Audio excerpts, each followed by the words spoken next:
$9. That's what Sephiria costs, and I want to be upfront that the price is doing a lot of heavy lifting in my verdict, because this thing has one mechanic sitting right at the center of it, that half the people who bought it are calling the best part, and the other half are calling the reason the combat feels thin.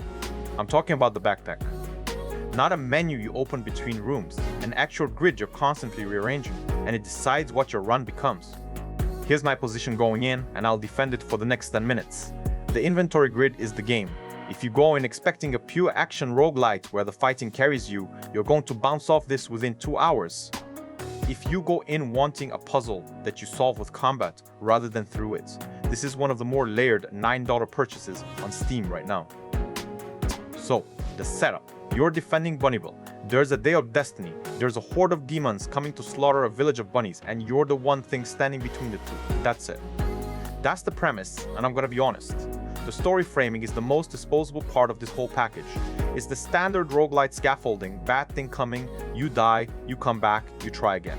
If you're buying this for narrative, don't. What you're actually buying is a top-down action roguelite built around a procedurally generated tower. You descend, or ascend, depending on how you want to read it, through generated floors, clearing rooms of enemies, picking up artifacts, and this is the part that matters, figuring out where those artifacts physically go in your bag. The art is pixel work, isometric leaning, and is genuinely charming in a way I didn't expect from the store page. And I want to flag something about myself here. In a roguelike, the hook for me almost always arrives through the aesthetic before it arrives through the systems. I need the world to earn my attention in the first 10 minutes before I understand a single mechanic. Sephiria does that. The bunnies are cute without being cloying. The tower has an actual visual identity floor to floor, and the soundtrack, especially during boss fights, is doing far more work than a $9 game owes you. That's not a throwaway compliment. Atmosphere is the on-ramp. If the on-ramp is ugly, I never get to the systems at all. There's also multiplayer here, online co-op, drop into the tower with a friend. Full controller support is listed. I'll come back to both of those, because both have caveats. Right, so what does 10 minutes of this actually feel like? You drop into a floor, you clear a room. Enemies here have distinct attack patterns. That's the thing multiple people who've covered this game keep landing on, and it's true, you're not fighting one moveset in different hats, you're learning tells. Combat itself is fast, and it is genuinely brutal. You're clicking, you're dashing, and you're squishy enough that 3 or 4 bad reads end the run. There's an iframe window on the dash, and it is not generous. Then you pick up an item, and the loop actually starts. Because the item doesn't go into an abstract list, it goes into a grid, it has a shape, it takes up space, and some slots in that grid have multipliers attached, so where a thing sits changes what it does. Suddenly, you're standing in a cleared room doing spatial arithmetic. Do I drop the leveled up item to make room for the shape that fits the multiplier square, or do I keep what I've invested in and take the worst position? That's the decision the game asks you over and over, and it's the reason the loop doesn't collapse into pure click and dash. There are 6 weapon branches, and they're not cosmetic variants. Each one wants a different build shape, which means each one wants a different bag layout. That's where I started paying real attention. Build diversity is the first thing I check in any roguelike. It's my baseline demand.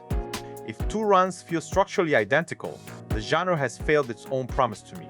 Here, a run built around one weapon branch genuinely does not play like a run built around another, and the bag is the mechanism that makes that true rather than a stat sheet pretending. Okay, this is the deep dive, because this is where the entire argument about this game lives.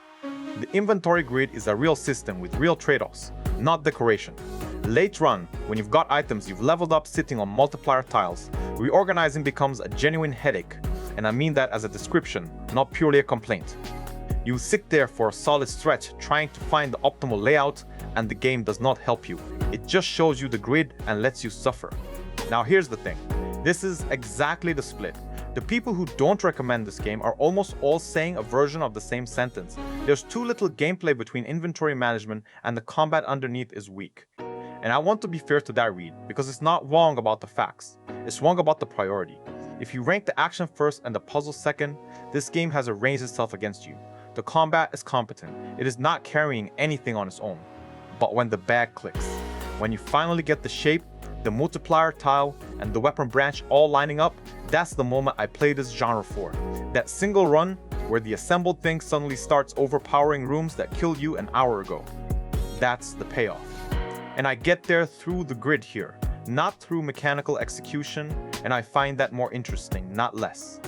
The meta progression sits underneath all of it, unlockable upgrades that persist between runs, feeding new items into the pool. And unlocks are where this genre earns its hours for me. Every new thing I open isn't a checkbox, it's an experiment I want to run immediately. That's the pull, not completion, variance. Now, the problems, and they are real ones. The early game is restricted. That's a documented criticism, and it's the single biggest barrier here. Before your unlock pool has opened up, your item choices are narrow, and narrow choices in a build-driven roguelite means runs that feel samey when the game is at its least forgiving. The start is hard, and it's hard in the least interesting way. Not because the fights are demanding, but because you don't have the tools yet.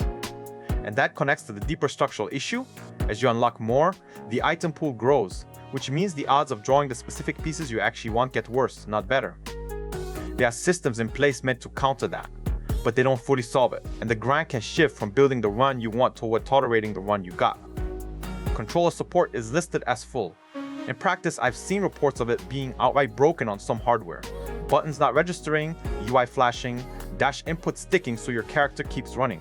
If you're a controller-only player, wait for confirmation that your specific pad works before you buy. Multiplayer has a hard ceiling too. Co-op is there, and it's fine if you and your friend are on the same continent. Once ping goes past 100, dodge time dezinxes. You have to dodge before the attack, rather than when it would land. In a game this punishing about iframes, that's not a minor annoyance, that's the combat break-in. One more honest note, and this one's about me. I'm a mid-game player. I bounced off the back third of plenty of strategy and roguelite games without seeing the credits, and I want to be straight about what that means for my recommendation. The reported late game story beats and the ending aren't where I'd tell you the value sits. The value is the arc from your first real unlock to your first S-tier run. Don't buy this for the finale. If you liked Dungreed, you already know the answer, and you probably already bought it.